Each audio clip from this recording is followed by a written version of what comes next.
Alustab taskuhääling Peapall. Räägime vutist teadlikult. Tere tulemast kuulama taskuhäälingut Peapall, kus omal asjatundjad arutavad Eesti jalgpalli ja jalgpallurite mõtestatud arendamisest. Et meie kuulajatele siin vale arusaama jääks, siis igaks juhuks täpsustan, et kõik podcastis öeldud mõtted ja seisukohad on iga saates osaleja individuaalsed arvamused ja need ei esinda klubide või mingite muude organisatsioonide vaateid või seisukohti. Meie seekordse episoodi teema on jalgpalluri iseseisev treenimine. Arutleme, kas jalgpallur võiks lisaks võistkonnatreeningule ka iseseisvalt juurde harjutada ning millisel kujul seda teha. Lisaks sellele räägime ka ohtudest, mis iseseisva treeninguga kaasas käivad. Mina olen Silver Grauberg ning koos minuga on siin stuudios Rasmus Mägi ja Norbert Hurt. Rasmus Mägi on tõkkejooksja, 400 meetri tõkkejooksu Eesti rekordi ning Euroopa meistrivõistluste hõbemedali omanik. Tere, Rasmus! Tervist! Kas võib öelda, et iseseisev treenimine ongi sinu töö? Jah, enam-vähem küll, et võib siis nii öelda, et ma olen individuaalala sportlane, treenin tihti iseseisvalt küll ja pean iseseisvalt erinevates situatsioonides hakkama saama, et mul ei ole võistlustel kellegi teise peale otseselt loota kui iseenda jalgade peale, et selles mõttes küll, aga teisest küljest ikkagi on väga suur roll treeneril, treeningmetoodikal, mis on siis kooskõlastatud ja selles mõttes treeningplaan, mis on siis minu vajadustele vastav ja minu siis tüüpi arvestav, et treenin jah, tihtipeale iseseisvalt arendan või ütleme siis arendame minu individuaalseid võimeid, aga samas on suur roll ikkagi treeneril, treeninggrupil, võimaluse korral treeningpartneritel ja ütleme siis tihti ka konkurentidel. Meie teine saate külaline Norbert Hurt on FC Flora spordidirektor ning U18 poiste jalgpallikoondise peatreener. Norbert, kui mõtled tagasi oma mängijakarjäärile, siis kui suur osa sinu treeningutest olid iseseisvad? Jah, ütleme sellisel tasemel, kus saaks nagu rääkida jalgpallikarjäärist, ütleme, sai ma arvan lõpetatud 21 aastalt ehk et olin veel noor mängija mingis mõttes ja samal käisin ka ülikoolis, kuidas öelda, kuna ülikool oli mul väga praktiline, ma pidin tegema väga palju seal füüsilisi tegevusi, erinevaid alasi õppima, erinevaid alasi läbi tehtud, ehk et ütleme hommikul võib-olla mängist korvpalli, käisid ujumas ja õhtul läks talle jalgpallitrenni, et siis sinna väga midagi professionaalselt juurde ei tulnud ja teisalt ka ütleks niimoodi, et tollel ajal vähemalt jalgpallis ei olnud ka sellised treenerid, kes sellist metoodikat looks üldse, et annaks mingi ainduse, mida peaks jalgpallur juurde tegema, nii et tegelikult tollel ajal sai kõik, mis juurde tehtud, sai tehtud ikkagi täiesti intensiivil, et mida ma tegin juurde vanemas eas oli jõusaal, ma arvan, midagi muud isegi ekstra mõtestatult niimoodi juurde ei teinud, et ja nooremas eas, ma arvan, tollel ajal veel meil oli sellist ka mingi vanusine hoovi jalgpalli mängimist, et pigem see enamus aeg ikkagi veel hoovis mängitud, nii et see andis, ma arvan, päris korraliku aluse. Kui me selle iseseisva treenimise üle arutlema hakkasime ennem, siis esimene süke küsimärk või probleem, mis meil tekkis, oligi, et mis vahe on individuaalsel ning iseseisval treeningul? Rasmus, kuidas sina arvad? No iseseisev,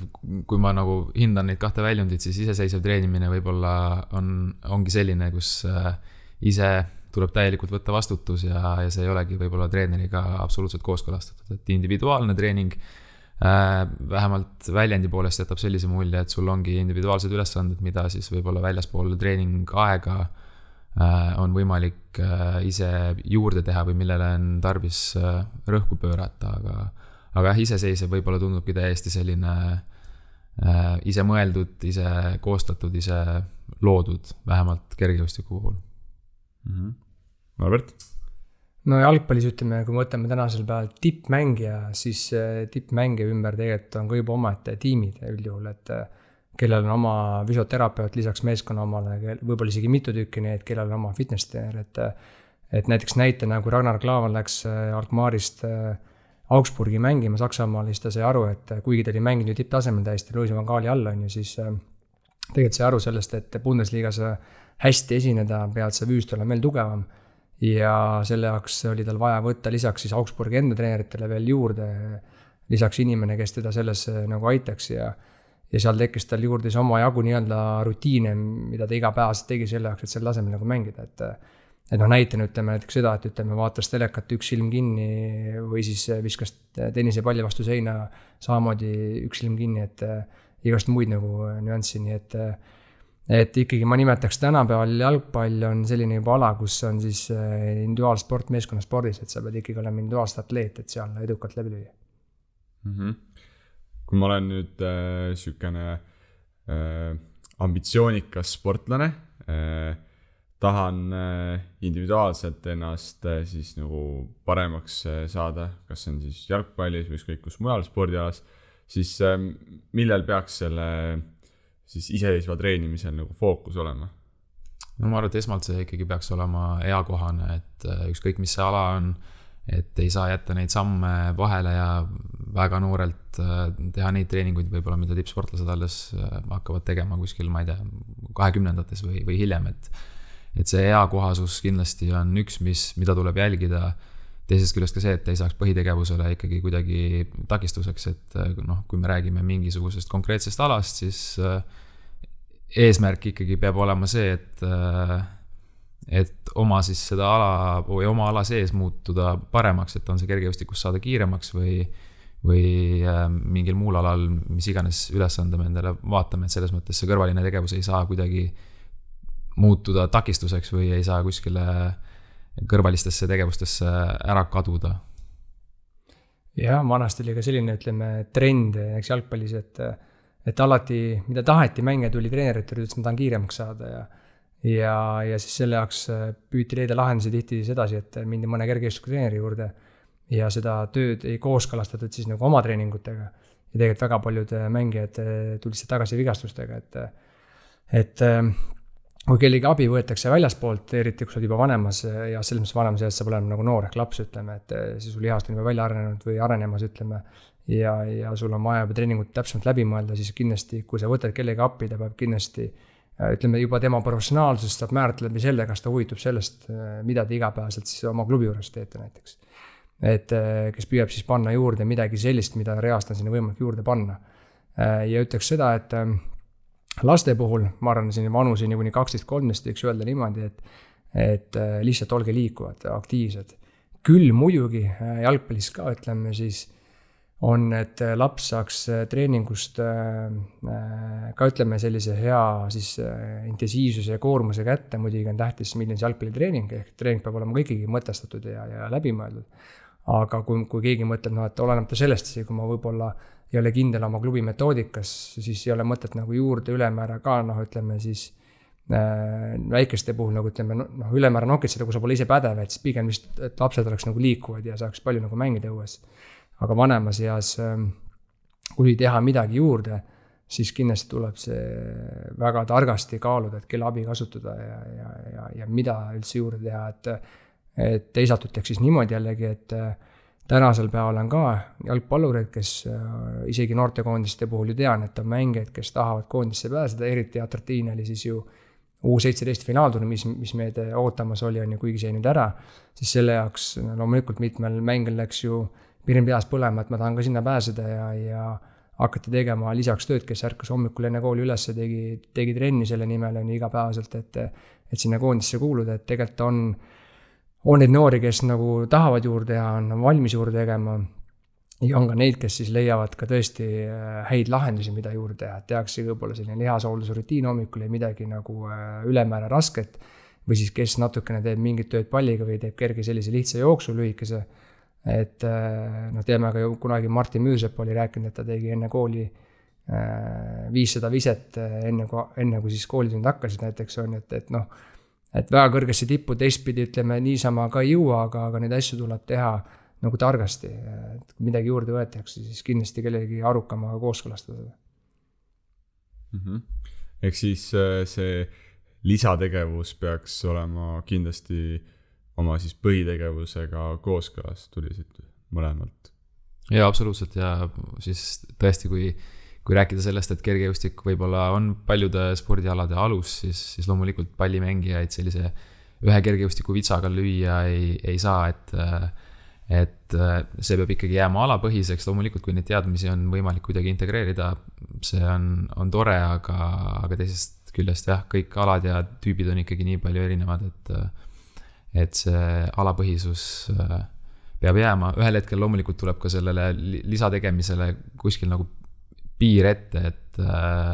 et lisategemine eeldab ka seda, et ma siis asendan ühe tegevuse millegi teisega, mis võib-olla on ammendunud, mis puudutab juba võib-olla tippsporti, et oma päevasid üles ehitada lõputute erinevate, ma ei tea, harjutuste või treeningutega ühel hetkel lihtsalt ei ole enam võimalik ja see ei anna mitte mingisugust resultaati, et seda enam, et see treenimine peab olema teadlik. Kui meil on teadvustatud eesmärgid ja teadvustame, kuidas me tahame nendeni jõuda ja kelle abil võib-olla jõuda, siis see kindlasti on esimene samm. Kuidas sina oma siis trenni mitmekülgsemaks teed? No ma olen olnud lapsest saati suhteliselt mitmekülgne, et erinevate alade selline baas ja oskused on olemas ja palju liikunud, millest ka Norbert rääkis, et selles mõttes see baas on noorest saati olemas, edasi pigem kõik ongi läinud aastast aastasse alaspetsiifilisemaks, et on kindlad võimed, mis vajavad arendamist. Kui me räägime veel nagu sellisest lisategevusest, siis see alati ei peagi olema suur kehaline lisakoormus või mingisugune treening, et tihti see võib-olla ongi ettevalmistus siis eesootavaks trenniks või natukene pikem lõdvestus, mis iganes, või üleüldine nagu selline teadlik, kas või teadlik toitumine või endale selle treeningprotsessi teadvustamine, või arusaam sellest treeningprotsessist, et selles mõttes kommunikatsioon siinkohal on meeletult oluline nii treeneri kui õpilase ja ilmselt ka lapse ja vanemate vahel, et mida mina tõesti võib-olla treeningu mõistes lisaks teen, on ujumine, et see on selline madalama intensiivsusega, pigem taastava iseloomuga treening, mis ma tunnen, mis ühest küljest on hea mul kopsumahule ja ilmselt ka hapniku tarbimisele ja teisest küljest ka taastab ja lõdvestab, et see on selline üks lihtne ja konkreetne näide. Norbert, me oleme siin varasemates osades rääkinud, et jalgpalluri jaoks on äärmiselt oluline otsuste vastuvõtmine ning mängust arusaamine. Et kõik need siin noortetreenerid on seda väga tugevalt rõhutanud. Üksinda treenides on mänguliste olukordade tekitamine praktiliselt võimatu. Et kas iseisev treenimine selles valguses pole jalgpalluri jaoks mitte aja raiskamine? Iseisev treenimine kindlasti pole aja raiskamine, et esmalt ütleks muidugi seda, et võtame näiteks lihtsalt söödu, enne kui me läheme mängust arusaamiseni või löögi või sellise elemendi, mida jalgpallis on kasutada, siis teekuses puudete arv määrab väga palju, ütleme, et näiteks selleks, et väljakul võimalikult ökonoomselt anda hea pikk pall näiteks, on tähtis see, kuidas sa palli tabad enne kõike, kui sa jõud, see läheb ka kergejõustik kokku, et ütleme nagu, kui sa kuuled tihti, et kettaheite või odaviskaja tegi oma viske, siis ütleme, et ta peab alati hoidma tasakaalus oma tehnikat, see ära laguneks, sa saab jõudu rakendada, siis vastavalt sellele palju nagu ta tehnikat suudab hoida, et jalgpallis on nagu sama, et kangutama minnes võib see palli minna, nagu me näeme tihtipeale väga kaugele väravast, on ju, aga pigem natuke vähem jõudu rakendades täpsemalt lüües, on ju, võib sinna väravasse, ja selle jaoks on vaja enne kõike korduste arvu, meeletu hulle korduste arvu, et teistpidi hea näide on ka see, et kõksimine näiteks on, millega lõpuks saab hakkama igaüks, kes lihtsalt piisavalt palju harjutab, ja ongi selline hea asi, mida ei pea tehniliselt nagu, ütleme, lahti seletama, et lihtsalt ütledki, et teed nii kaua, kuni sul hakkab välja tulema, et jalgpallis neid oskusi on palju, mida on vaja osata, ehk selle jaoks on vaja siis palju palliga nii-öelda, ütleme heas mõttes koos olla, et ühte ja teist nagu harjutada. Kui nüüd võtta nagu laiemalt, siis tegelikkuses ma arvan, alateadlikult tehakse ka tegelikult palju lisaks niikuinii läbi selle, et ma arvan, väga paljudel noori jalgpalluritel isegi on olemas võime visualiseerida, käiakse mingid mängusituatsioone läbi, mõeldakse, kujutatakse ette ennast mängimas, kujutatakse ette tegemas mingisuguseid tehnilisi sooritusi, aga seda väga palju tehakse lihtsalt alati, et ma mäletan isegi lapsena ikkagi mõtlesid läbi oma mingid mänge ja situatsioone ja püüdsid nagu mõelda, kuidas ma mingi ühe või teise olukorra väljakul lahendan näiteks, et aga vanemas eas seda on võimalik teha ka teadlikult ja tehaksegi teadlikult ka väga palju, et näiteks Wayne Rooney teadlikult valmistas ennast mänguks ette sedasi, et ta alati küsis varustaja käest, millise vormiga meie mängime, millise vormiga see vastane mängib, milline on staadion, ilm sellel päeval ja võimalikult palju täpseid tingimusi. Et näiteks ütleme, toon sellise näite, et jalgpalli on ka väga kontaktne ala ja võib olla olukord ja kindlasti on väga palju noori on sellised, kes ütleme siis noortest minnes täiskasvanu ikka ühel hetkel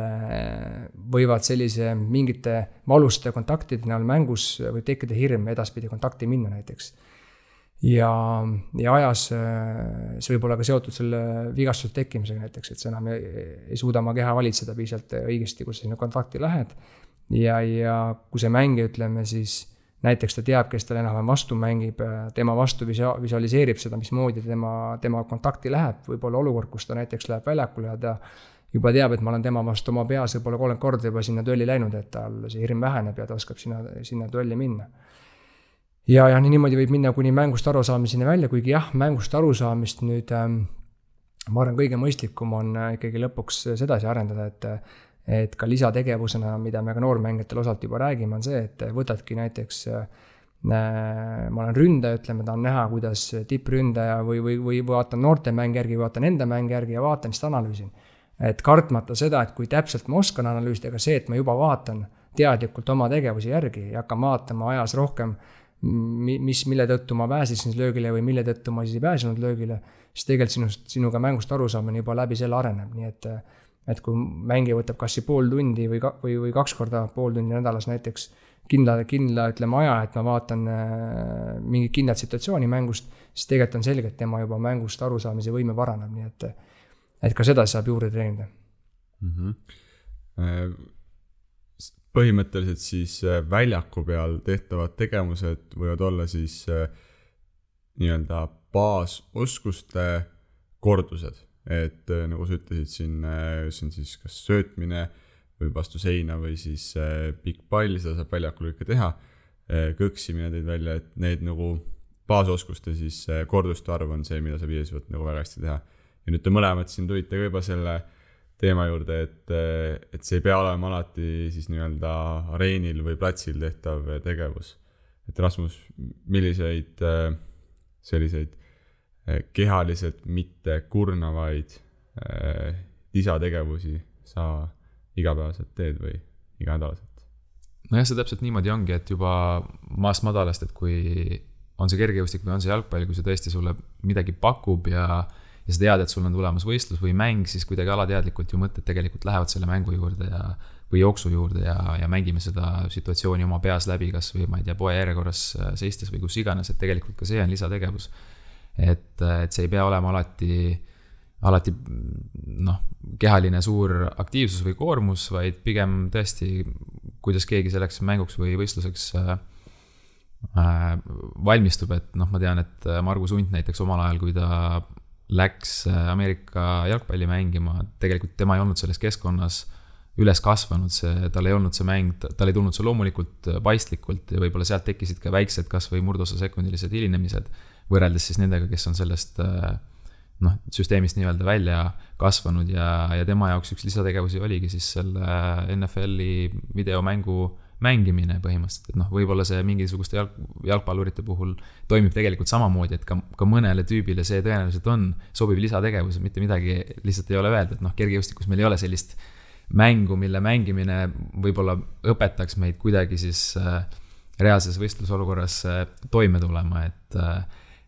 jah, tuleb ära tunda, mis see lisategevus on, et mina, kui tõesti on võistlused lähenemas, siis suurem energia läheb samamoodi selle võistluse läbi mängimisele, et ja kui on juba teada, kes kus rajal jookseb, ma oskan enam-vähem selle pildi kokku panna, läbi mõelda, kuidas jooks võiks ühte või teistpidi kulgeda, et need on sellised lihtsad asjad, milleni ütleme selles maailmas sees olles, kuhu keha või vaim alateadlikult jõuab. Et nüüd on kõigil õigustes olemas FIFA't kodus mängida, aga tulite mõlemad siin visualiseerimine, et oma kogemusest võin sihukese näite tuua, et kui ma Tartu Ülikoolis siis õppisin spordipsühholoogiat, siis seal oligi meil üks teema oli visualiseerimine ja kodune ülesanne oligi, et just järgmise võistluseks valmistuda visualiseerides, et seal olid nagu hästi kindlad punktid, et mille peale mõelda. Ja oli see juhuslik või mitte, aga oli meil Nõmme Kaljuga mäng ja siis mina visualiseerisin, kuidas ma lähen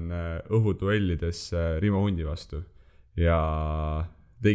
julgen öelda, et tegin oma elu parima mängu seal, et kuna ma sain kõik need tollid kätte, et seal mul tekkis kohe usk sellesse nii-öelda visualiseerimisse ja siis kogu edaspidi aja ma väga,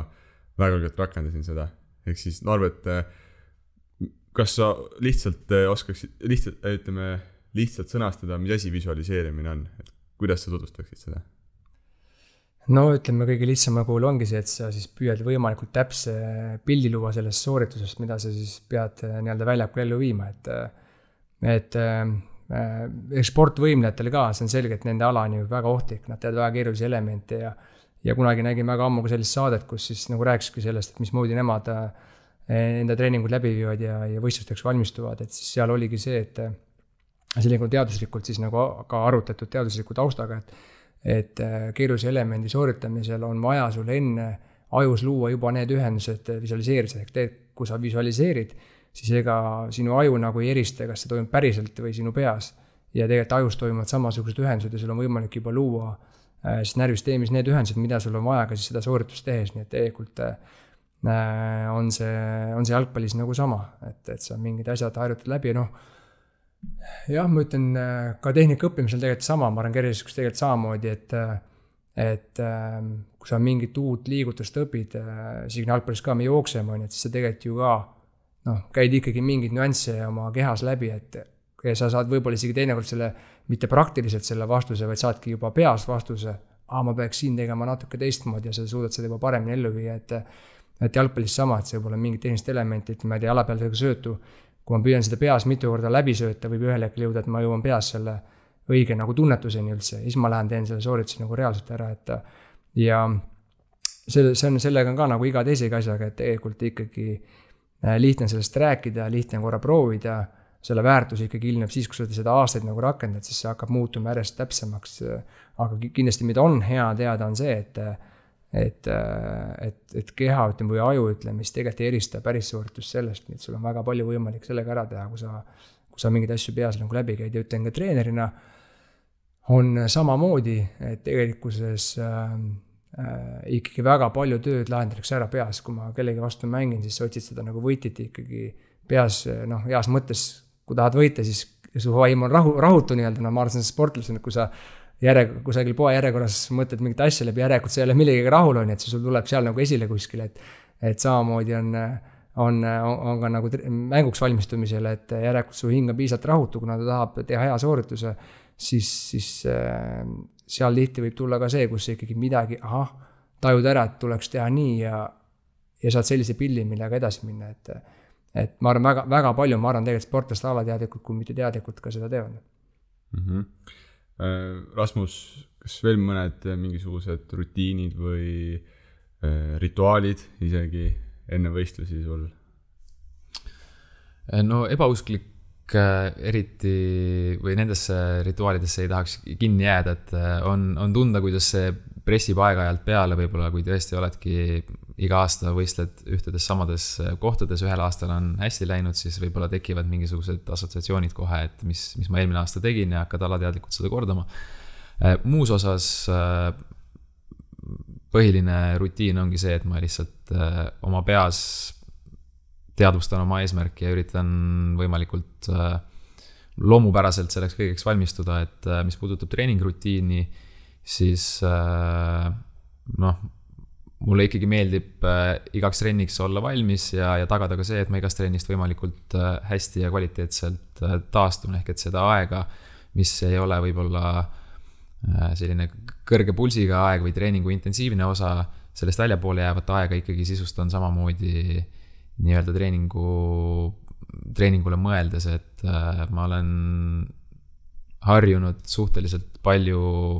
venitama, rullima, et olla siis trenniks valmis ja samamoodi tagada ka see, et ma treeningust tõepoolest ära taastun, et mis selle visualiseerimise juurde veel puutub, siis tegelikult see on kindlasti üks meetod, kuidas seda korduste arvu suurendada, kui võib-olla kehaliselt seda ei ole vaja teha või mingisuguseid olukordi tõesti läbi mängida, et siis oma peas, jah, tõepoolest on see söödu õppimine või mõni heiteala või tõkkeületus või mis iganes, et tegelikult sellega me saame valmistuda väga-väga märgatavalt. Ehk siis iseseisev lisategevus ei pea olema alati väljaku peal, nagu siin välja tuli juba, jalgpalluri jaoks kindlasti võib see olla videoanalüüs, jälgida oma eelmiseid mänge, sooritusi, lõigata kas või endale klippe välja, vaadata, kuidas saaks paremini, siis muidugi niisugused psühholoogilised tegevused, et visualiseerimine toodi siin välja ja siis niisugused ütleme taastumist kiirendavad protsessid ka, et see võiks olla isegi ka näiteks see, et sa valmistad endale söögi, et sa pärast trenni saad kohe söögi kiiresti, et see peaks nagu nii-öelda õhtusöögini võib-olla, kui sul õhtupoole on trenn, et sa lähed veel koju seal mitu tundi vahet ja et need asjad ka nagu läbi mõelda, et see on ka aja panustamine. Aga kui tuleme nüüd tagasi siia selle siis ikkagi väljakul või areenil tehtavate tegevuste peale, et rääkisime siin korduste arvu tõstmisest, aga kas seal võivad mingid ohud ka olla, et kui nüüd ma olen niisugune üliambitsioonikas noor mängija, panen seal pärast oma trenni veel 2-3 tundi ja enne trenni ja kas mingid ohud võivad seal tekkida? No, ütleme, loomulikult ma arvan, et võib-olla siin oleks mõistlik öelda seda ka, et ikkagi heas mõttes ma arvan, ei ole ka hea isegi soovida kusagilt saada sellist mingi kuldreeglit või kindlat tõde, et iga sportlane on kindlasti individuaalselt erinev ja meil väga raske on tihti mõõta sinna seda siis tema nagu vaimset jõudu või seda tegurit sinna juurde, et kuidas öelda, et kui sama treenimeetod anda kahele sportlasele, kes isegi võib-olla on parameetrid külleks sarnased, siis ikkagi see, kuidas üks või teine selleks seda nagu ellu viib või teistpidi ka, mis ühte või teist motiveerib, võib mõjutada nii palju seda, kuidas see realiseerub, see treeningplaan. Ja kindlasti tuleb ka mõista seda, et kui näed mõne tippsportlase, siis kes on juba jõudnud, saavutanud midagi, olümpiavõitja või maailmameister või selline ka jalgpallis ütleme, siis mängib täielikult tipptasemel kõige kõrgemas liigas, siis seal ka ütleme see treeningplaan, mida tema on võimeline läbi viima, et kui see treeningplaan võtta täna nagu, et ma hakkan seda sama plaani jälgima, siis ta võib-olla ei taju seda see inimene, et selleks see tippsportlane on võib-olla 5 või 6 aastat tööd teinud, et ta suudaks üldse täna neid mahte ja neid intensiivsi nagu läbida. Et seda ei saa võtta täna üks ööle üle, et selleks tuleb veel eraldi treenida, et jõuda üldse selle treeningplaanini, et see treeningplaan ka minu jaoks oleks sobiv. Et ma arvan, neid tippsportlasi on palju, kes ikkagi treenivad, kui esimese hooga peale vaadates võib öeldagi, et see sobib ainult talle, öeldakse, aga võib-olla sellepärast sobib ka ainult talle, et ta on täna oma treeningute ja koormustega sinna jõudnud lihtsalt. Ja loomulikult ütleme, esimene asi, mida siis tuleks teha, on see, et tuleb õppida oma keha kuulama. Ja ütleks ka niimoodi, et kui me räägimegi täna, tegelikult väga palju asju, mida on tunda, mida saaks ise teha, videoanalüüsi, visualiseerimist, võib-olla mõtete juhtimist, lisategevusi palliga ja nii edasi. Et siis tegelikult ütleme, mõistlik on, esmalt tuleks üldse nagu kõigelt võib-olla mõelda sellele, et tegelikult on kõige tähtsam teha see olemasolev treening väga hästi. Ja seal saavutada selline hea keskendumine. Siis vaadata ümbritsevad tegurid üle, et kas ma olen piisavalt värske nendes treeningutes, eriti kui noored käib koolis, et mul oleks kool nii palju korras, ei tekita lisastressi mulle, ma magaksin piisavalt, ma sööksin vähemalt kõhu täis, mul oleks kõht täis. Kõik need tegevused oleks nagu korras, et need asjad, need on ka tegelikult asjad, mida korrigeerida, mis on lisategevus tegelikult. Ja kui su elu nagu normaalne elu on kõik nagu paigas, alles siis hakata mõtlema selle peale, et okei, mul on veel värskust üle, et kuhu ma saaks midagi juurde panna. Ja siis tuleb ka seal nagu oma keha kuulata ja mõista, et on olnud ka selliseid sportlasi, kes jalgpallis ka, et meeldib, kuidas öelda, tahad hea välja näha, siis minnakse jõusaali, tehakse rinnalt surumist, kätekõverdus on ja kõiki, mis on jälle keha eespool, mida sa peeglist näed, on ju. Ja on olukordi, kus siis keha tagapool ja kõik on düsbalansis, on ju, et õlad vajuvad ette ja nii edasi, et siis õpetavad treenerid nagu keha tahapoolele ka tasakaalu panema, et ikkagi juurde tehes on loomulikult oht tekitada endale düsbalanssi, tekitada ülekoormust, tekitada stressi, et aga kui midagi juurde lisada, sellest me rääkisime, et sul on pädevaid inimesi ümber, aga teistpidi ka see, et kui midagi juurde lisada, siis ikkagi sammhaaval, et esialgu siis leida mingi üks rutiin, tekitada sellest harjumus, kui on harjumus, alles siis võtta sinna mingi järgmine rutiin ja võib-olla ühel hetkel avastad tõesti, et sul on juba mingi 4-5 sellist rutiini, siis mida sa juba igapäevaselt teed, et ei pea võtma korraga palju, alustama tõesti, kas lisan kuskil ainult võib-olla 10 minutit oma igapäevasel tegevusele juurde, nagu ongi see 500 viset enne koolitundi, mis võib-olla müürsed teeb, võtab tal aega võib-olla, ma ei tea, 15 minutit näiteks, aga see on 500 viset juba, lisaväärtus, ja alles siis vaatad, mida, kuhu sa hakkad sammale juurde endale nagu panema ja andma aru ka, et noorsportlasena on sul veel aastad aega selle enda kallal nii-öelda vaeva näha. Jah, ülekoormus loomulikult on võib-olla üks suurimaid ohte, teisest küljest, ütleme, mis ma enda põhjal tunnen, siis võib-olla selline lisa tegemine, ta on kindlasti teinud mind ennast teadlikumaks, ühest küljest suurendanud ka huvi kogu selle treeningprotsessi vastu ja päeva lõpuks ma arvan parandanud ka tunnetust ja tänu sellele mul ongi võimalik natukene rohkem rääkida siis treeningute ülesehituses kaasa, kuna ma olen ennast nagu paremini tundma õppinud spordi sees. Et see kindlasti on loomulikult see väärtus, aga samas see eeldab ka seda, et juba siis treeneri poolt ongi, ütleme, treeningplaan sportlasele tehtud ka arusaadavaks ja sportlane on juba selles staadiumis, kus ta tõesti tajub päris hästi treeningute ülesandeid või erinevate päevade ülesandeid, et see ei muutu kuidagi segavaks tõesti, et ma põhitreeningu lõpus veel kellegi kõrvalise isiku soovitusel dubleerin seda, mis ma just natuke aega tagasi tegin, et suurest innukusest tingituna, et kõik loomulikult jah, tuleb hoida ilusti balansis ja nende selliste imenippidega on ka loomulikult see, et ei ole mingisugust ühte imelist harjutust, mis midagi muudaks, et pigem selline pikaajaline protsess ja tasakaal on see, mis selle tulemuse annab ja lõppkokkuvõttes ikkagi on ka neid näiteid, kus pealtnäha inimesed treenivad võib-olla arusaamatult või väga valesti, aga teevad seda lihtsalt ülima enesekindlusega ja ka see enesekindlus annab resultaadi, et võib-olla ongi oluline tunnetada ka ära see, et see lisategemise vajadus, et see ei oleks põhimõtteline, et ma põhimõtteliselt pean midagi lisaks tegema, vaid aru saada sellest, et kas see tõesti tuleneb minu enda ebakindlusest, kui see tuleneb ebakindlusest, siis on see kõik võimalik läbi rääkida treeneriga, et millest mu ebakindlus on tingitud ja võib-olla juba eos koordineerida seda treeningprotsessi, et ei peaks ilmtingimata kuskile pärast midagi kauemaks tegemata jääma, et selles mõttes see kommunikatsioon igal juhul on meeletult oluline ja aitab võib-olla neid ohtlikimaid situatsioone ennetada. Tulen jälle oma sellise noormängija aja näite peale, et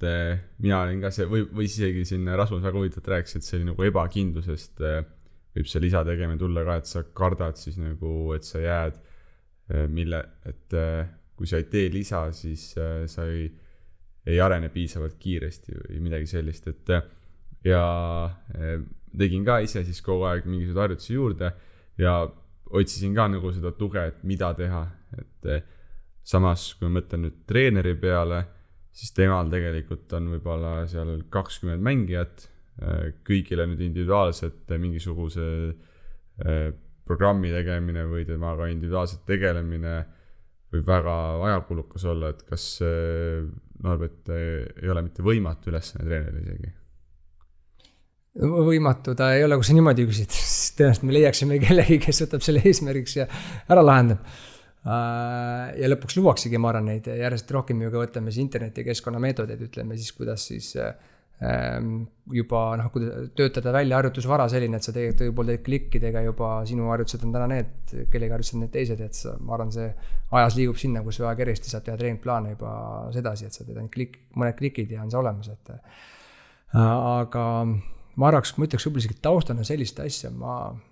kui mõelda, et ju me kogu aeg räägime või ütleme, et tajume ju sport kogu aeg areneb ja ühel hetkel mõtleme, kuhu siis veel saab areneda, mingi aeg tundub juba, et piir on käes ja jälle areneme, et jalgpallis ka,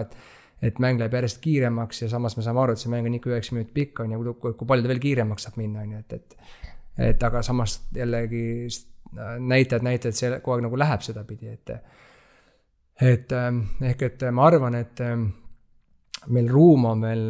meeletu, kuhu areneda jalgpallis ka individuaalset meisterikkuset ja ma arvan ise, et mis on klubide nüüd roll siis teisalt ja mis kandub tegelikult üle, koolid ja võib-olla siis kogu ühiskonna roll on tegelikult see, et kui me räägime kehakultuurist, siis võib-olla oleks oluline mõista, mida tähendab kehakultuur, et minu jaoks kehakultuur ei ole lihtsalt selline, et kaks tundi päevast teen trenni ja siis ma nüüd tegelen mingisuguse kehakultuuri valdkonna alaga, vaid kehakultuur peaks tähendama tegelikult 24/7 sinu kehateadlikkust, et siis kõik see, mis kandub sinna, et ütleme, kui me jõuamegi ju tegelikult selle, ütleme nüüd meistersportlaseni siis nii-öelda, kes siis on oma soorituse tipus, et okei, ütleme isegi seal meil on ruum, aga väga paljud neist, kes on tipus, ongi püüdnud oma ikkagi kehas leida ressursse nagu nii palju, kui nad nagu suudavad nagu kõigest, nagu me oleme rääkinud, toitumine, uni ja nii edasi, et ehk tegelikult sa elad iga päevast, hingad juba sedasi, et su keha nagu töötaks õigesti, ehk too nagu näite, ütleme näiteks, et kui palju, eks see ruumi on palju, infot lõpuks oleks palju, aga ütleme, toon näite, et ütleme siis, me räägime spordis on väga tähtis ju keskendatus, kui keskendatud ma olen, on ju, mängu sees. Ja sel hetkel, kui sa oled väga keskendunud selles momendis sees, sind ei sega ükski väline faktor, ei mängu tingimused, ilm, ei vastase tugevus, mis iganes, sa suudad teha oma sooritust nagu oluliselt paremini, aga see keskendatus, kui sa saaks mõõta, siis see vahe võib-olla erinevatel mängijatel tohutu. Ka sõltub isegi motivatsioonist, kellel kui suur on motivatsioon jõuda esimesena pallini või võita duell. Ja kui me räägime kehakultuurist näiteks, on ju, siis on võimalik nagu jõuda sinna, et kõige lihtsama kuul näiteks, ütleme, võtame magamisprotsessist alates, et on võimalik korrigeerida magamiskeskkonda, õppida seal seda, kui öeldakse ka, et näiteks võimalikult vähe asju oleks magamistoas, oleks tehnika, et tuba oleks natuke jahedam kui teised toad, võimalus oleks ta pigem valge kui mingid kirjut värvi, juba see on juba teadlikkus sellest, et mu vaim rahuneks ilusti maha,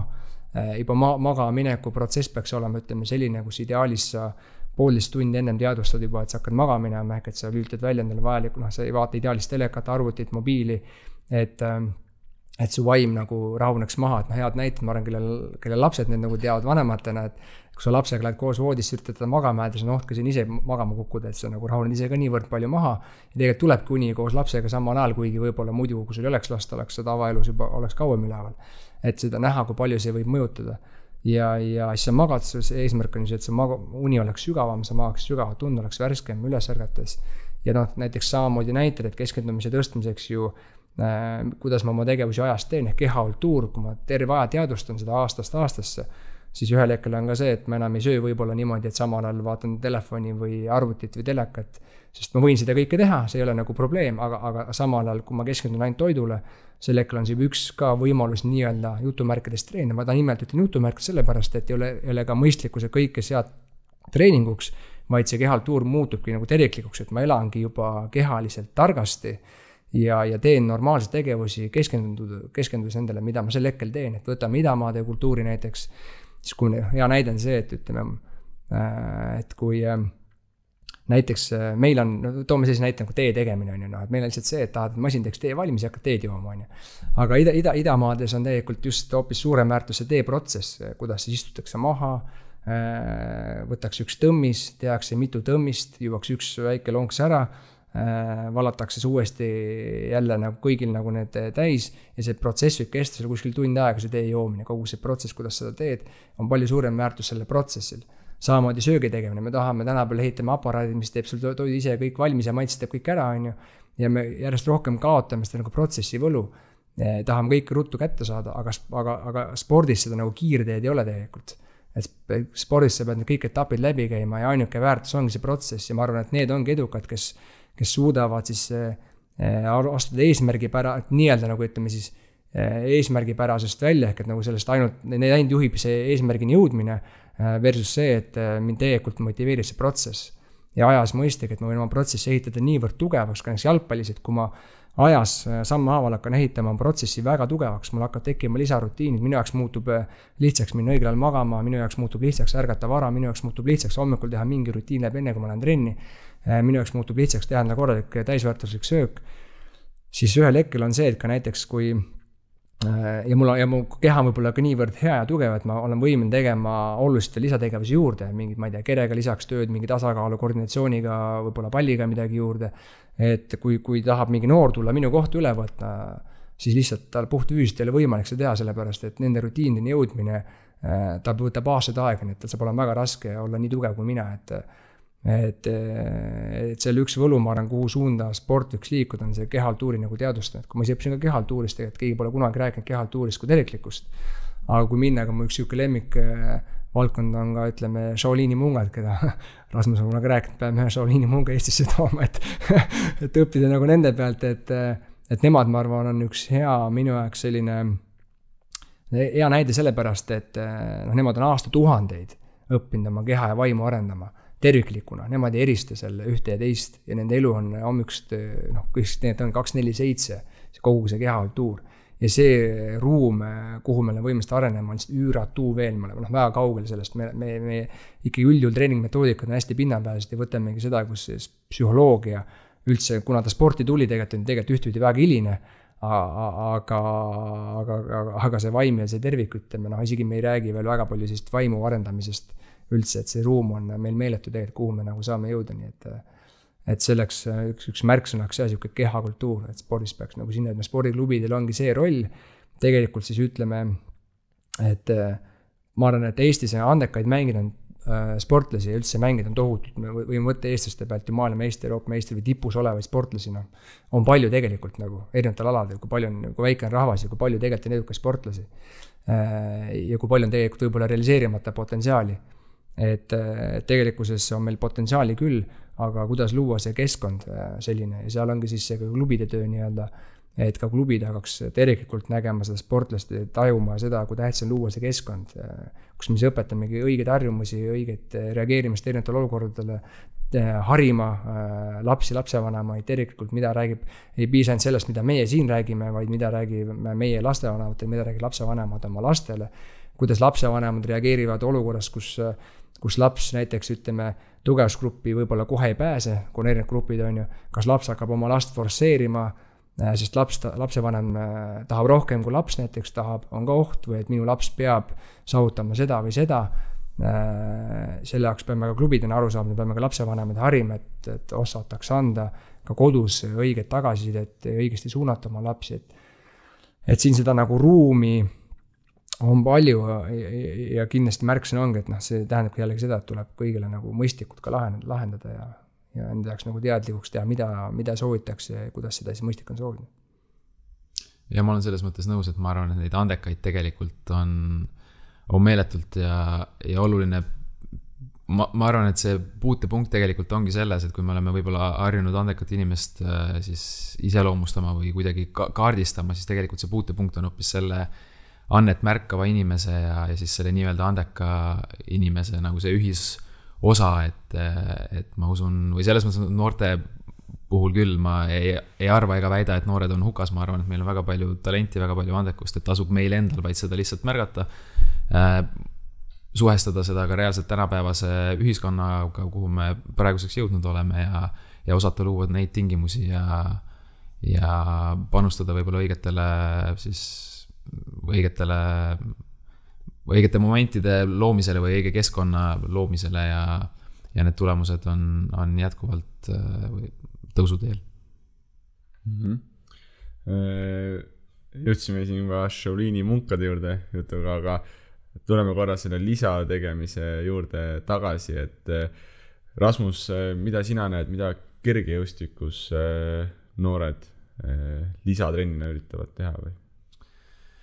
Jah, see on tihti, kui tekib selline nõutus, et tahaks justkui lisa teha,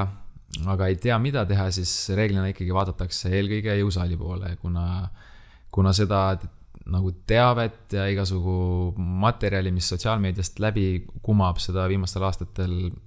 minu hinnangu kohaselt on meeletult peale tulnud, ehk et nagu noored sportlased siis väga varases eas tegelikult tahaks juba hakata jõusaali treeninguga pihta. Samas on see ka, ma arvan, väga-väga suur oht ja ennatlik käitumine. Miks see nii on? Jõusaali treening kindlasti annab väga kiiresti tulemusi, et kui me võrdleme näiteks jõutreeningut või kiiruse arendamist, siis üks protsess on meeletult pikk ja vaevaline, mille tulemusi sa ei näe ei peeglist ega tihti ka tükk aega stopperi pealt ega ei oska üldse seda kuidagi moodi hinnata. Samas jõusaalis tõesti nii nagu ka Norbert enne rääkis, et keha on võimalik viia düsbalanssi väga kiiresti nii-öelda ja seda sa näed ka võib-olla päeva lõpuks või juba esimese nädala või esimese 2 nädala jooksul, et need on need ohukohad, millega ma arvan kergejõustiklased tihti kokku puutuvad ja siin natukene mängib ka sotsiaalmeedia tegelikult rolli, et ikka ju tippsportlased või nende treening on mingit moodi avalik, kui me üritame seda või kui noorsportlane üritab seda liiga varakult enda treeningusse rakendada, siis see lihtsalt on kontekstist välja võetud ja annab hoopis teistsuguseid resultaate, et need on ohukohad, mida samamoodi on lihtne teha, ongi see teadlik siis käitumine, et enda päeva planeerimine, milles ma arvan, et tegelikult tänapäeva noored kas või Tallinnas pigem on suhteliselt osavad, et kogu selle eluga siin toime tulla, nad tõepoolest peavad oma päeva planeerima, ma usun, et nad suudavad seda teha teadlikult ja kõik sellised väiksed lisategevused on need, mida teha võiks, et jah, kergejõustiku puhul või kergejõustiklaste puhul tavapärane on selline kerelihaste tugevdamine või venitamine või tõepoolest siis nende massaažirullide kasutamine, et see on lihtne, millega ühest küljest ei ole võimalik ka väga, ma arvan, mööda panna. Teisest küljest jah, mul ei ole õnneks seda probleemi kunagi olnud, et lapsevanem siis tuleks nagu minu ja treeneri vahele, kuna mu vanemad ongi mu treenerid, ehk et seda nagu probleemi pole olnud, aga kõrvalt vaadates loomulikult on näha ka seda, et tõesti vanemate ambitsioon, lapse ambitsioon ja treeneri ambitsioon, et need kõik on erinevad või ei olda võib-olla päris täpselt samal lainel, et on probleeme, mis üles kerkivad, mis vajavad osavat kommunikatsiooni, et sellised jah, universaalsed probleemid, ma arvan, kõikide alade puhul. Väga hea, aga võtame siis selle tänase teema kokku. Norbert, mis sulle siit nüüd kõlama jäi? No ütleme, kõige rohkem võib-olla ütlekski seda, et spordimaailmas sooviks seda, et selline kogu oma keha ja vaimu arendamisest tekiks nagu terviklik nägemus, et mõista siis, mis aitab mul ennast paremini realiseerida, olla enda nagu parim versioon, ja ma arvan, et üks olulisemaid asju siin juures on tegelikult ka see ikkagi, et tuleb mõista siis ja ka anda ruumi siis iga lapse oma enda tahte nagu ka kasvamisele, ja just mõista selle lapse ja siis noormängi või sportlase enda nagu tahet ja siis seal nagu leida neid toetavaid mehhanisme, et see on võib-olla üldse kõige alus, et eks ka niimoodi, et ma arvan, Rasmus tõi nagu hea näite selles osas, et mõni teeb võib-olla näiliselt, võib-olla vastuolulisi treeninguid, aga on sellega edukas, sest enesekindlus on niivõrd kõrge, siis tegelikult ütlekski niimoodi, et samamoodi jalgpallis on väga huvitav on nagu näha seda paralleeli, mida järjest rohkem hakkan nägema, et väga palju loevad ka enda nagu uskumised tõekspidamisest, et kui ole nagu see, on näha mängeid, kellel ütleme, ei ole nagu selge ise ka, mida nad tahavad. Ja see on nagu eriti tavapärane siis selles eas, kus hakatakse siis tegema valikult, kas ülikool või edasi mängida, ütleme selline, või siis ka ütleme see keskkooli algusajast 10. klassi sealt edasi, ütleme, et mis must nüüd saama hakkab nii-öelda, see need hirmud nii-öelda, mis võivad tekkida, ebakindlus, mis võivad tekkida, siis mitmetel hakkab tekkima järjest neid vigastusi, mis on väga palju minu silmis nagu näha seotud sellega, et on tegelikult otsustamise koht, et see, kas sportlane saab hakkama, ütleme, kui väga palju vaevata oma pead sellega, et kas ma saan, kas ma suudan, kas ma olen võimeline, siis ongi raske, et tuleb ennaks selleks, mida soovitakse saavutada ja siis alles tuleb see juurde, mida selleks teha. Ja ma arvan, siis tulebki see asi, et kui sul endaks nagu selge, mida tahad saavutada, küll siis sul vaim aitab nagu leida ka neid mõistlikke lisalahendusi, siis mida sinna juurde nagu pookida, aga küll on selge, et ühel hetkel targasti tegutsedes on oluline, et seda nii-öelda siis ikkagi tööd iseendaga, see maht peaks olema nagu päris korralik ajas, mida siis kauem see sportlane nii-öelda siis juba endaga nii-öelda tööd teeb. Ja Rasmus? jah, selles mõttes mul on hea meel, et need teemad on tõstetatud, et see juba näitab head suunda nagu tõepoolest nende tegevuste mõtestamisel, et loomulikult selline elukestev õpe nii treenerite või üleüldse iga inimese puhul, samamoodi sportlaste puhul on meeletult oluline. Samas aeg-ajalt jah, tasub endale ka meelde tuletada seda, et see, mida me ei tea, ei saaks takistuseks sellele, mida me tegelikult teame ja mis toimub, et neid protsesse tihti ei maksa ka liiga keeruliseks ajada